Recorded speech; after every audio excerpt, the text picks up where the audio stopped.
edition of the Boob Tube Buddies podcast featuring our discussion of the AMC show Preacher. I'm Adam Foxman, this is Mathis Coos, and you can follow us on Facebook, Twitter, YouTube, and Reddit. We would love to field any questions, comments, and concerns, and at this point I can pretty much guarantee you that your questions will be answered on air as we're in our first week of recording and not exactly swimming in feedback.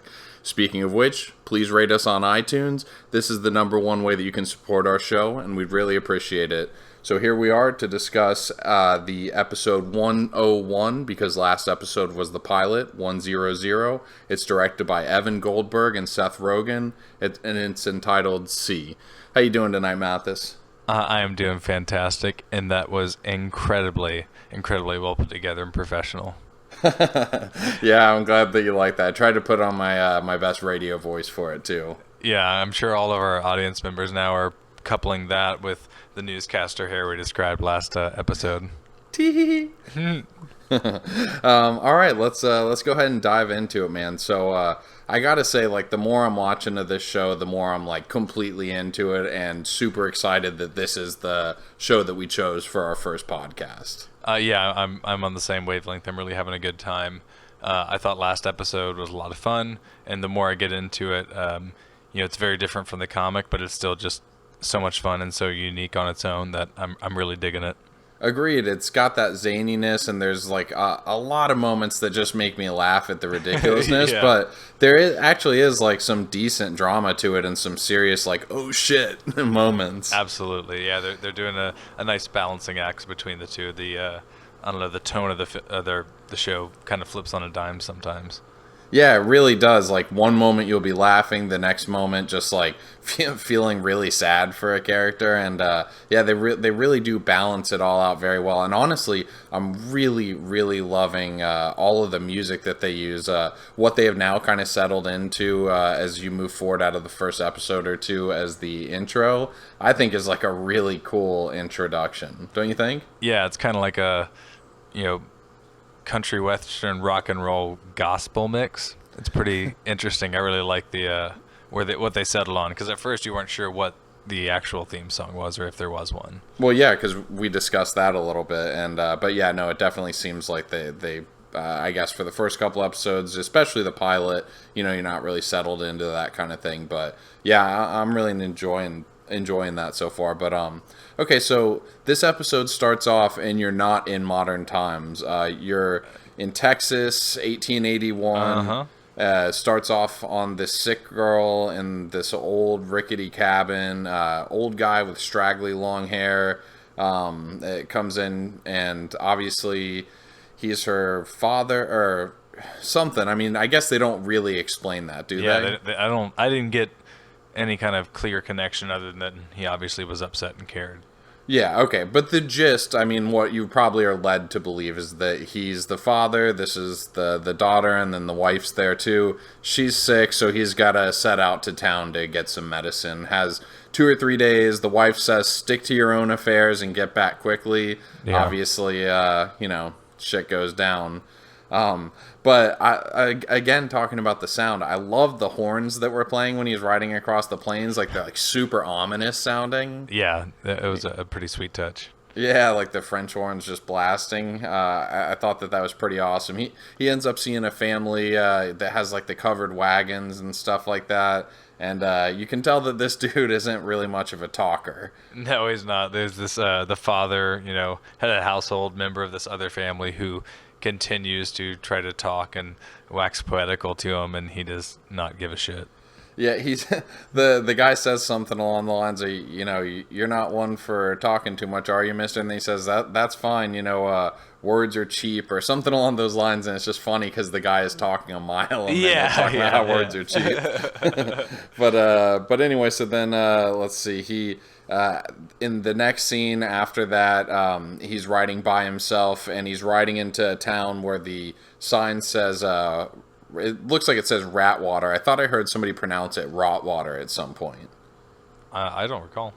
But anyway, the tree he rides past that had all those just probably 15 to 20 just hanging Native Americans just just hanging, swaying in the breeze of the tree. I don't know if you noticed, I ended up seeing that tree in modern times throughout the episode later. So obviously they're trying to show you that this is the same site that the town of Anvil is built on. Oh, okay, that's interesting. Yeah, anyone who has read the comic probably knows who this character is they're building to, which is pretty exciting. But very exciting. Yeah, but they make it very ominous and new, and I really liked it. But I will say, I don't recall them ever going back to it throughout the episode, and I'm pretty sure next episode they don't go to it either. So it almost feels misplaced. What, him back in time, you mean? Yeah, without the clear story connection yet. Yeah, let's see. I don't think that in this episode that they go back to him. I'm fairly certain that that's all you see of him during this episode is that. Now, I don't know. Watching ahead a few episodes, perhaps we're going to go back to that a little bit. But yeah, as of right now, this is like a standalone scene that is given no extra explanation throughout the episode. Yeah, and it is great, but essentially it's the cold open of the show before the credits roll. And I do like it, but at this point, I don't know, it seems out of place, but I think once we actually see more of the story, we'll really appreciate it. Yeah, I think so too, but you're right, it did feel a little bit odd. In fact, when I started the episode, I hit play, I watched about 5 minutes, and then I had to go back and check to make sure I hadn't, zonked out, with 10 minutes left in the last episode, because I was very confused when it started, which I don't think is necessarily a great thing as a viewer to be so confused that it feels like it doesn't even belong. No, it's well shot, but I think a misstep, Yeah, I totally agree. But the scene after that, Preacher's baptizing everybody, Arseface, Tulip. Is it okay that I call him Arseface? I mean, because they regularly refer to him as Eugene in the show. But what do you think about that? In the show, he's called Eugene, but I don't know. I kind of like Arseface. It has a nice ring to it. Yeah, I mean, that's what they call him in the comic books, right? That is. Okay, yeah. So anyway, so he is basically baptizing these people. The two dudes that had been following all the mysterious spontaneous combustion spots, they're watching with their binoculars. They're looking on. Yeah, exactly. They're obviously a ways off watching. Tulip's just continually trying to recruit Preacher for this mission that she wants to go on. Yeah, it's almost a very sexual baptism for her. She's wearing all white intentionally, and she winks at him under the water, and then just whispers in his ear to come back and do this job he clearly isn't interested in. And then I mean, even more overtly sexual, she says something along the lines of him getting her wet. Yeah, so yeah, not a lot of subtlety there, Tulip. No, not at all. And then I think after this, it's basically Cassidy interacting with what I still call Piano Girl. I don't remember her name. Nope. I literally, every single one of the notes that I've written for this show, still calling her Piano Girl. I actually just started writing PG, just to make things a little bit easier. But I'm sure that she has a name, and we've probably been told it, but I haven't caught it. So yeah, I haven't caught it either. And I also haven't bothered to let me look up her name online, because so far she hasn't been the catalyst of much. She's just kind of this standby character. Yeah, she is a character that seems affected by things that are going on around her, but you're right, she hasn't actually to this point done anything in the show. And I think that if we were to go on to IMDb and catch her character name and stuff like that, I don't necessarily think that really helps provide anything. I mean, if the show's not giving it to us clearly, then it's obviously not important, I feel like. Yeah, I would agree. But anyway, then they're still in the church, and Cassidy obviously sees Arseface for the first time and startled, and very startled. Yeah. And he's very apologetic, oh, it happens all the time, mister. So you kind of always feel sympathy for him. And then his father, Sheriff Root, yells to get him out of church. Yeah, exactly. And so while they're walking out, Cassidy literally says to Preacher that he has a face like an arsehole, which is really funny. And Preacher, so now we get a little bit of information and background story to that. Preacher says that he did it with a shotgun, so now we know that for a fact. But does he also say he tried to commit suicide when Cassidy presses him for questions? I don't recall that happened. I didn't write it out line by line what happened, but I don't think that he says anything like that it was a botched suicide attempt or anything. Oh, okay. Well, yeah, they just end up kind of laughing it up and basically like kind of joking about him and stuff like that as he leaves. Well, fair enough. Well, maybe there will still be a little more to that origin. Exactly, and then they end up walking out, Eugene and the sheriff, and then somebody says something along the lines of calling Arseface a murderer. Sheriff gets really upset, turns around, and who said that? And everybody kind of gets quiet or whatever. But it makes you wonder what's going on here, because obviously they wouldn't call him that, for an attempted suicide. So Sure. Obviously we're being given a puzzle piece and realizing that some more are missing. Well, it's funny you say that because for whatever reason, I just thought they were calling Sheriff Root that. Oh, I didn't even think of that. So do you think that that's what they were saying? I thought specifically that they were directing it at Eugene. And maybe they were, and I mean, ultimately, I guess you don't know who, or either way, you don't know why they're saying that or what the backstory is. So they're walking together, and Sheriff Root's the asshole, and I kind of, I guess, already in my head have Eugene's origin, so I'm just thinking that direction, but it remains to be seen. Okay, interesting. Yeah, I think that's probably an interesting way to look at it, because I saw it completely differently. But okay, I guess that'll be resolved as we move forward and get a little bit more in terms of epiphanies on what's going on there. But we get back inside the church. Preacher is sitting down taking confession from a guy who I just have written as child molester guy. I have a pedophile interview. Not even confession. I bet the guy loves that's now on his IMDb. Yeah, that's the worst way to get typecast. Yeah. Oh God.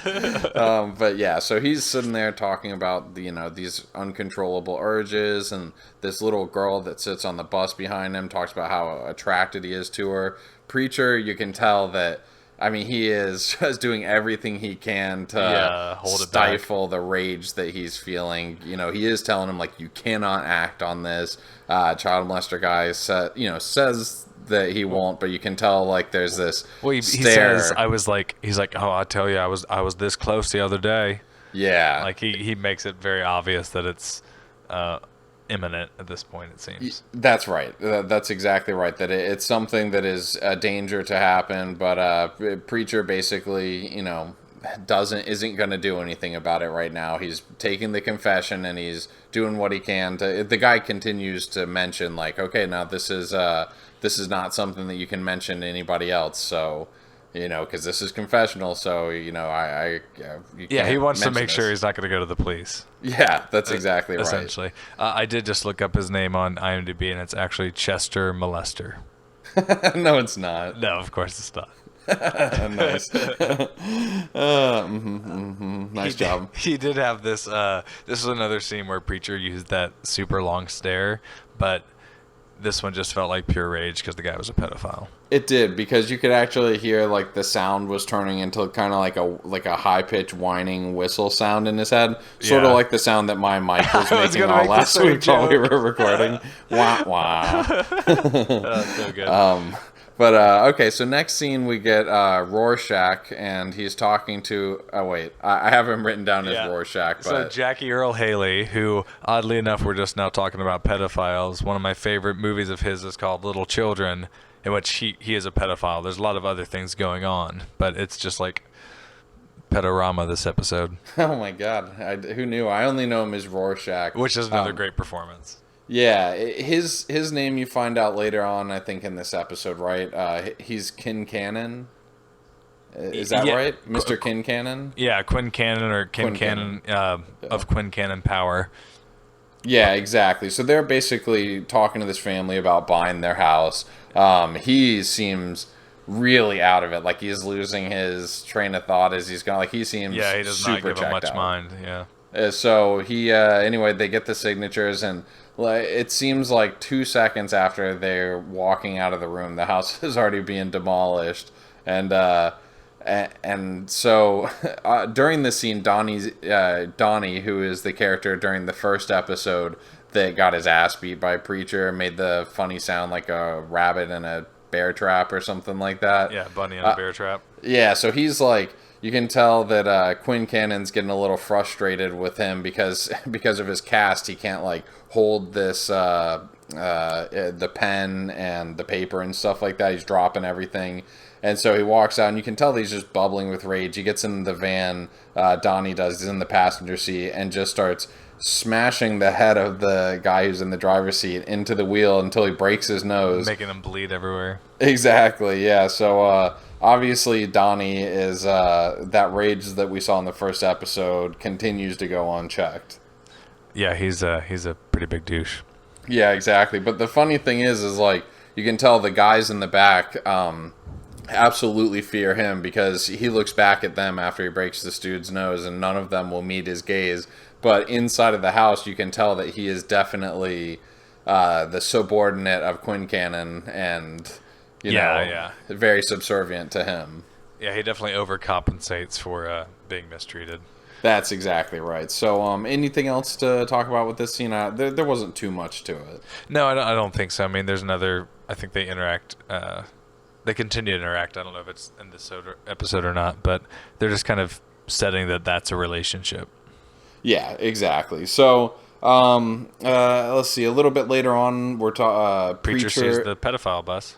Yes, exactly. He sees the pedophile bus. He gets in the car. It looks like he's maybe going to follow it or something like that, but his steering wheel is mysteriously vanished. But the mystery remains for a very short amount of time because Tulip pulls up and is sarcastically talking about how changed she is since the baptism, and then she kind of just drives off smiling with a wink, and he looks up and his steering wheel is dangling from the street lamp like 30 feet in the air.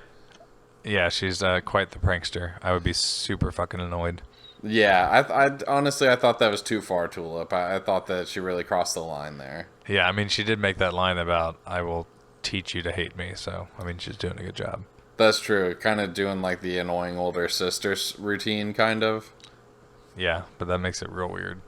Oh, yeah, that's true. Okay, moving on. So Preacher obviously repairs his car and gets back to the church, starts throwing him back with Cassidy. They're having these really expansive conversations about God, the meaning of life. They obviously have a very different set of beliefs about what the meaning of life is because Preacher ends up calling Cassidy a loser, and they're just selfish. Yeah, He's exactly. You're just so fucking selfish.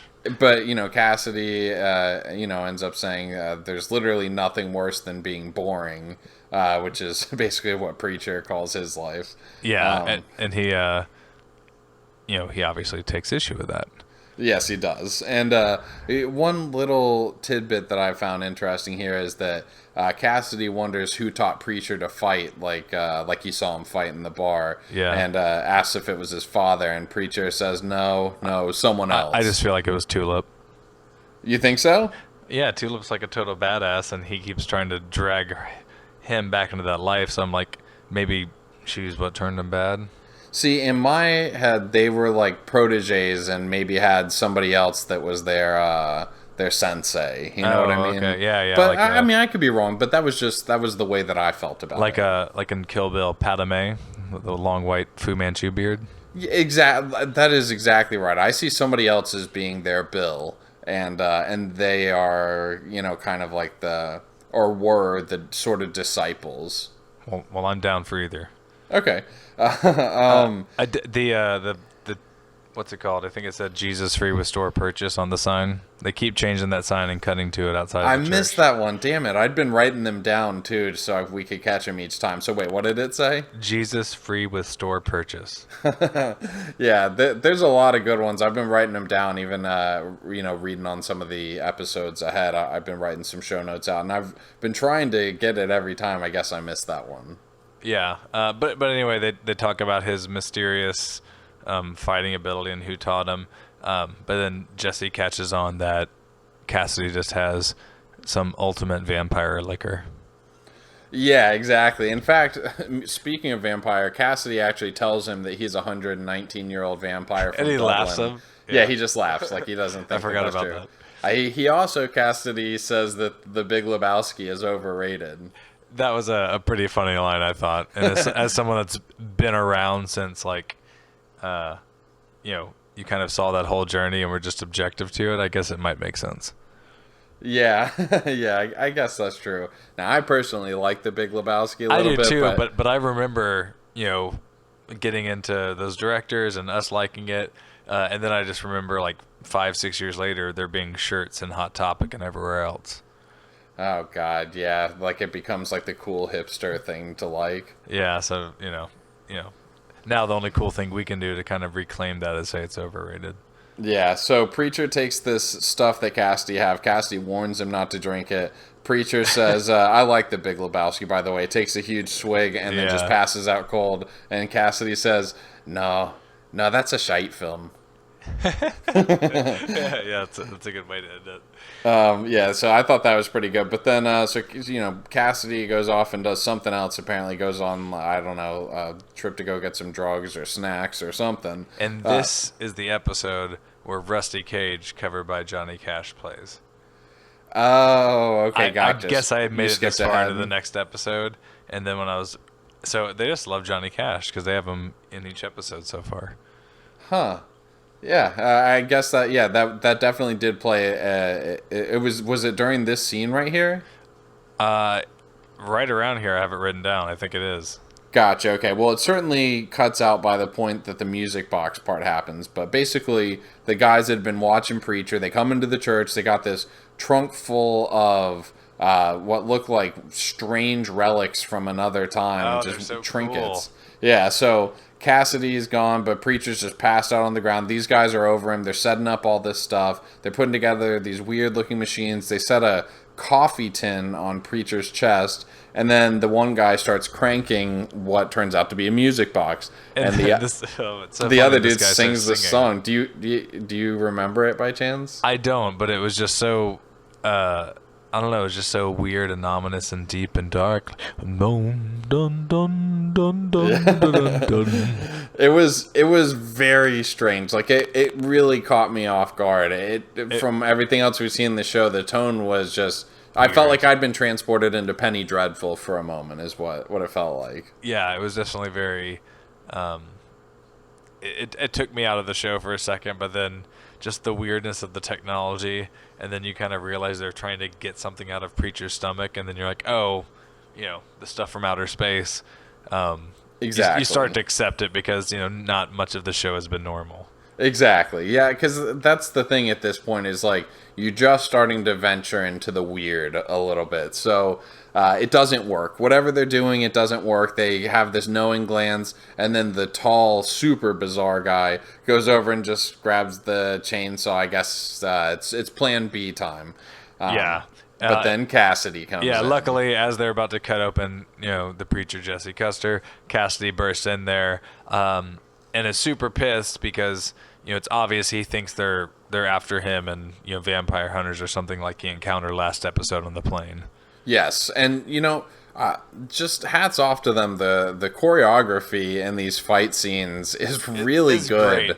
And, I mean, Cassidy they make him out to be like just not like an unstoppable fighter, but like just a really clever, sneaky, good fighter. Yeah, it's very like I think of like Wile E. Coyote versus the Roadrunner, just very weird, cartoonish moves, but he's also just a kick-ass martial artist on top of that. Yeah, apparently. I mean, he's not like Bruce Lee or Jackie Chan or anything it's not like anything that. insane, but Yeah. it's definitely there. But yeah, so they have this really good fight scene, but he ends up basically killing both guys, chopping the one guy's dude's arm off, Oh, bashes the other guy's head in with the Bible, and then as he's laying there, relatively wounded, he looks over, notices the chainsaw still on with the guy's hand attached He's just to slowly it. chugging along the floor, going towards Jesse's stomach. Exactly.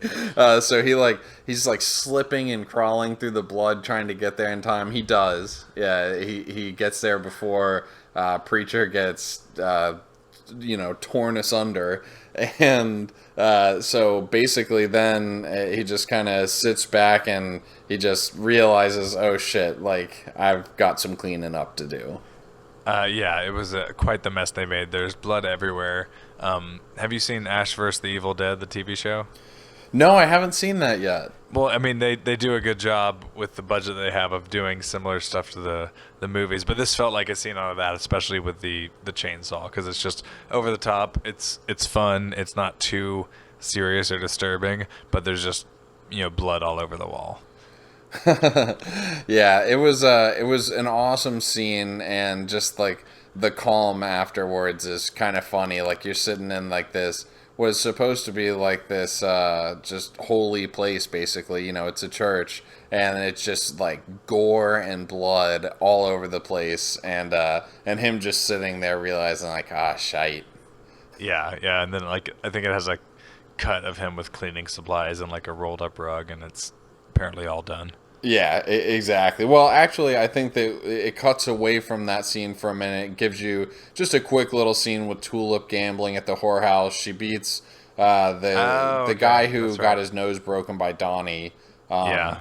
And I kind of missed his name. It was either Danny or Denny, something like that. But he gets all pissy. But there wasn't much to that scene. But then it does end up coming back to Cassidy, who's drinking the blood off the floor of the church to heal. That's right, and then he finally ends up cleaning up everything. But yeah, you have a cool little effect where you see the open rip in his shirt and the wound actually heal in real time. Exactly, yeah, and it looked good. I honestly, I thought that was a pretty good effect. I like where he picks up the chainsaw, cranks it up, and says "Say hello to my little friend." Yeah, he does the Scarface impersonation. Yeah, that was good. Yeah, he's definitely a pretty funny character, and I think a big part of this episode being so much fun. Oh yeah, absolutely. He really the owns best this scenes episode. were with him, no doubt about it. So anyway, he obviously chops those bodies up into pieces. You don't really see much of it, but it happens. It's a quick cut. Yeah, exactly. He's mopping up the floors, puts them into the trunk that they brought in, and goes to bury them. Opens the door, sunlight streaming in, and he realizes, oh shite, it's morning. So I guess he can't really go outside. I guess because I wasn't clear about it at first, but the more I'm watching, it seems like he can be outside, but it's direct sunlight touching his skin. The sun actually touching his skin, I guess, is the difference. It's like heat doesn't bother him, but direct contact does. Exactly, and it's not like something like True Blood where it's going to, completely fuck him up immediately either. It seems like it just starts kind of boiling his skin, so maybe he has like a second or two warning, Yeah. So then the next scene is Preacher visiting the house of a girl who is in a coma. Mom seems super bitter, not even really necessarily happy that he's there or anything. Yeah. He kind of gives her this little speech, that the light of the Lord will reach out to them someday and something will happen, something will change. And she's just like, yeah, those are nice words. And that's all they are, is nice words. Like she clearly has is kind of given up a little bit and seems, just very resigned to the fact that this is her life. This is the girl's life, and just doesn't really give much of a shit about what the preacher has to say about it. Yeah, they do a good job with it because you think she's touched at first. They have her almost teary-eyed, but then you realize she's teary-eyed because she finds the words to be meaningless. So I thought that was a pretty well done scene. I thought so too. Yeah, that was good. And honestly, the scene doesn't mean too much in by itself until we get back to it later. Yeah. But it bears mentioning because it does set up what is a bigger scene later. But so Preacher ends up leaving, stops in the middle of a country road. It's nighttime. He yells hello. The camera kind of cuts out a little bit. You can tell that there is what I took to be a baby car seat in the middle of the road that his headlights were falling upon. Am I right? Is that what it was? I thought that's what it was, but I also, I wasn't sure.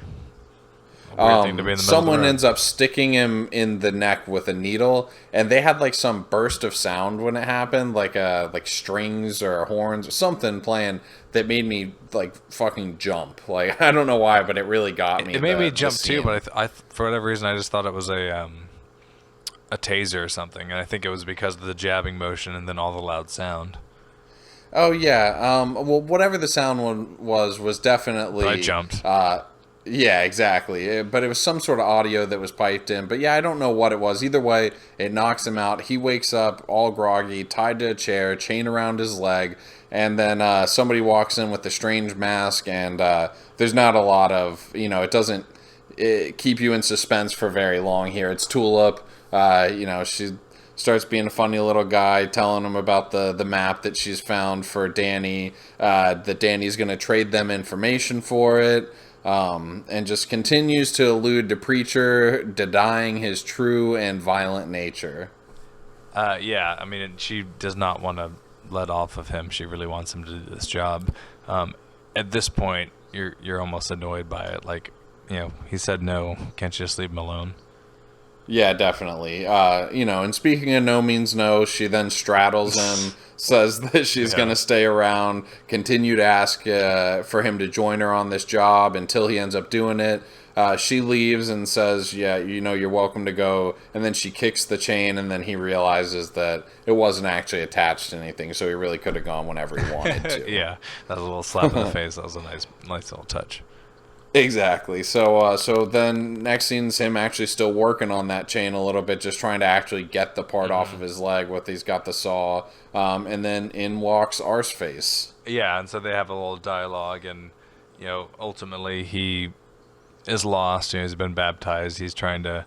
He seems like this very gullible, needs anything to fulfill him. He's a very desperate character, but he's feeling like he feels the same after praying. He's not feeling any kind of immediate benefit or change internally.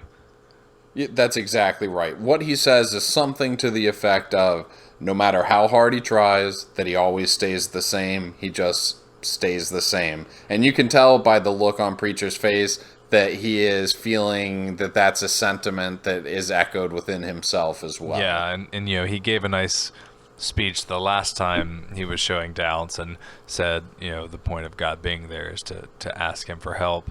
But, I don't think he's a convincing sell to everyone at this point. Agreed. But so that part about, Preacher, you can definitely tell him feeling that part within him, like, you know what?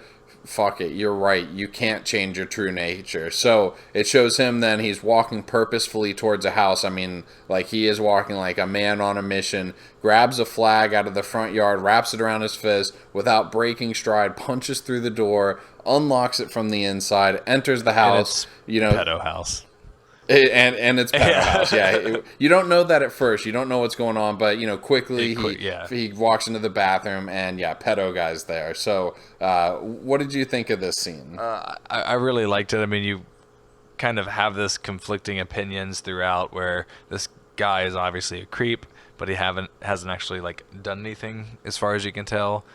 I'm glad you mentioned that because I mean, obviously there is this immediate part of you that just feels lock him super. Up, Yeah, exactly. Lock him up, beat his ass, kill him, whatever you want to do, just do it. This is a sick man who's going to inflict pain, blah blah blah. And then there is the other part of you that is just like, but due process. Yeah, due process. He hasn't broken the law. He's the other part of it though is he does not seem genuinely repentant. It feels like he's true. Going through the motions and you can't tell anyone, right? It's almost like he was raised around this religion, so he doesn't want to go to hell, but he's literally just trying to do the checklist so he can still start touching the little kids.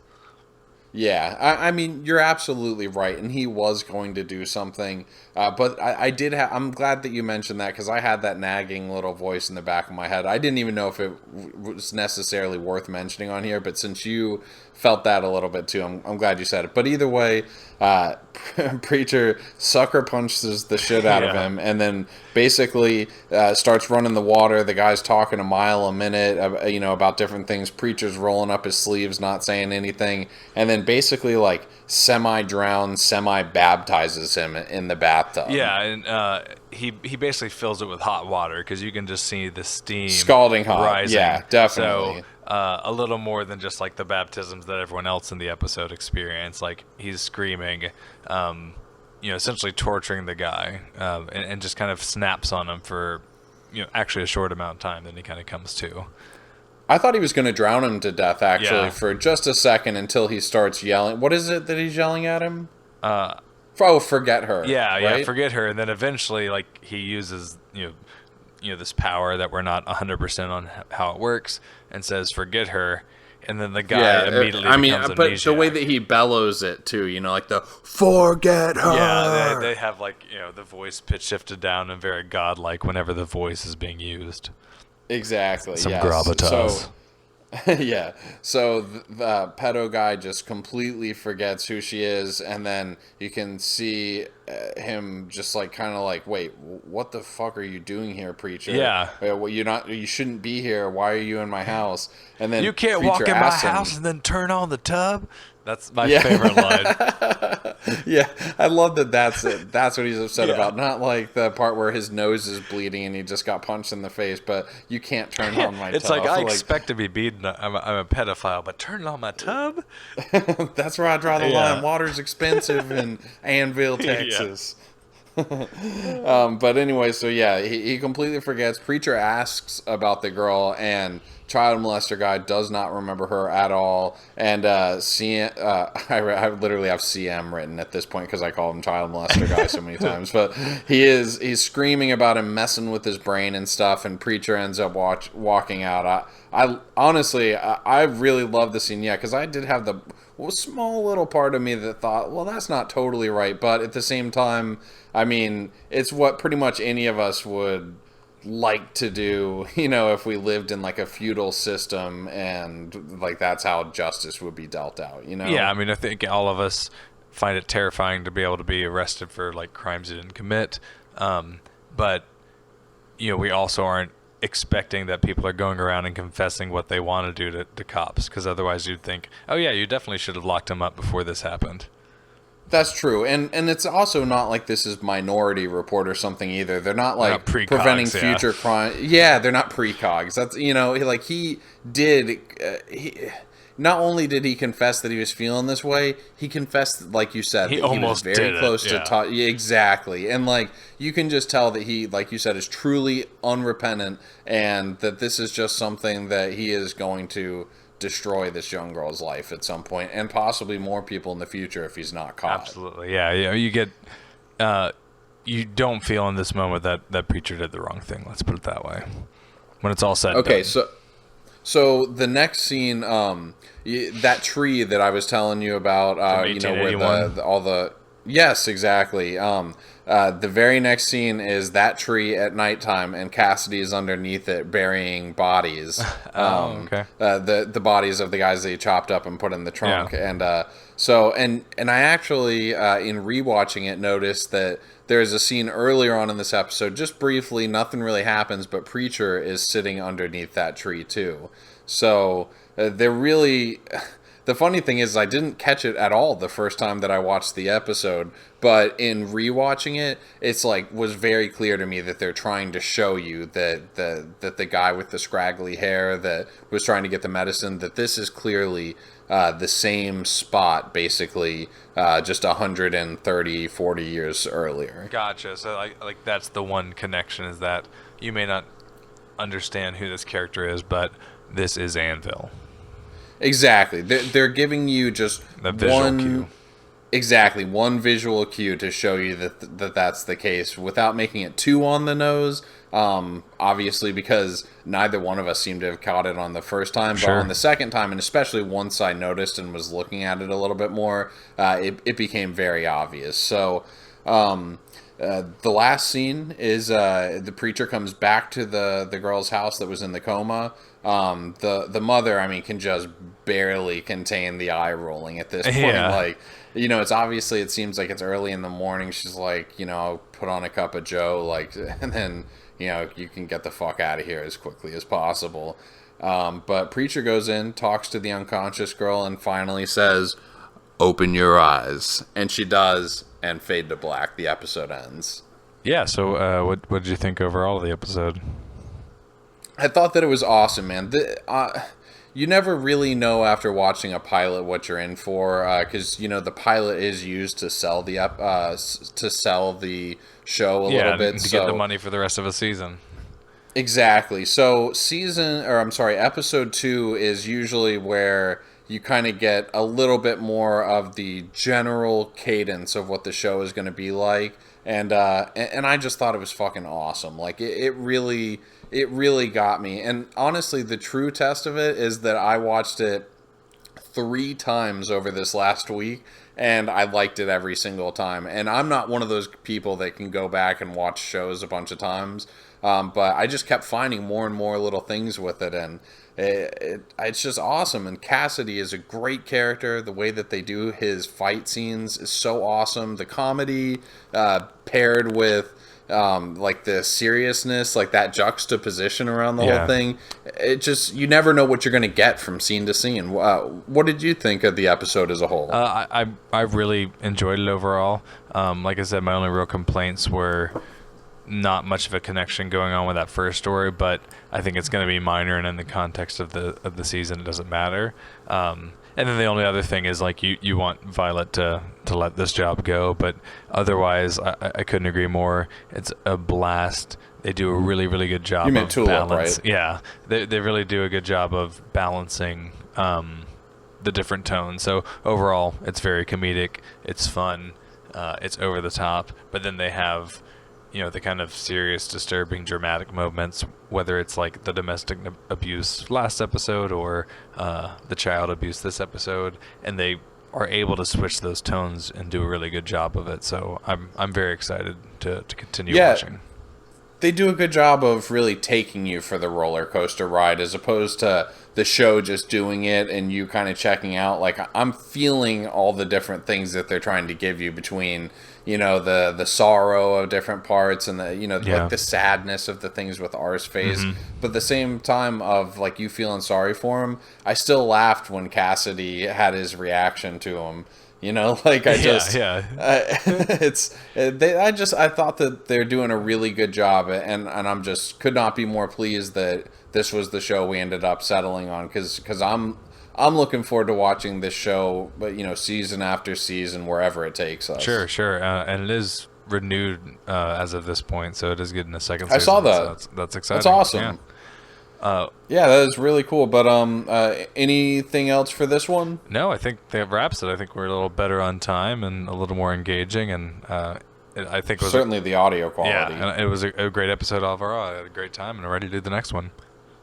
All right, yeah, sounds good. And anybody listening, I believe that we're basically going to have this episode and the next one posted relatively close to within the same time frame as each other. Is that right? That is correct. So dive into the next one immediately after this if you have the time. Awesome. Okay, well, thank you so much for listening to our podcast. Again, as a reminder to our listeners, Boob 2 Buddies is easily searchable on Facebook, Twitter, YouTube, and Reddit, and we would be thrilled to field any of your questions, comments, and concerns. Again, if you send them in, I promise you that they will be aired. Please rate us on iTunes, as that pretty much determines our growth as a podcast. And look for episode 3, which should be released, if not immediately after this one, within the next day or so. Thanks again, Mathis. Thanks, Adam. Everyone have a good one. We'll see you next time. Thanks.